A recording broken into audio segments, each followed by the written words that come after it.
une petite rubrique sur les revues qui fleurissent de plus en plus en librairie. Alors ça, c'est devenu la mode.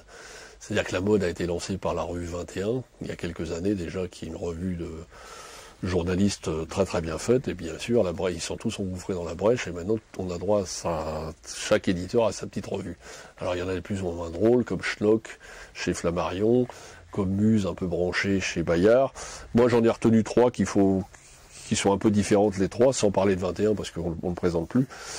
Fait par les mêmes que 21, c'est une revue de photos qui s'appelle 6 mois. C'est-à-dire, pour bien son nom, il n'y en a que 2 par an, donc ça ne vaut pas trop cher.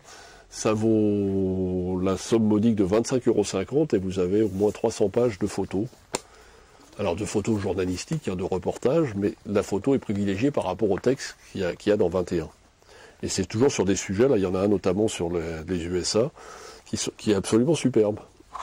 C'est vraiment une revue de photos, mais d'actualité ou sur le monde. C'est pour ça que ça s'appelle 6 mois, le 21e siècle en images en fait. En fait, il retranscrit 21, c'est des reportages plus politico-géopolitiques.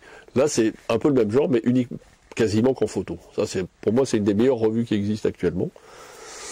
Une nouvelle revue qui est plus réservée au voyage et à des nouvelles d'écrivains sur les pays, qui s'appelle Long Cours, fait par les éditions du Cherche Midi. Assez intéressant parce que là, c'est pas du reportage politique ou géopolitique, c'est des écrivains qui racontent les pays qu'ils aiment, avec toujours des photos.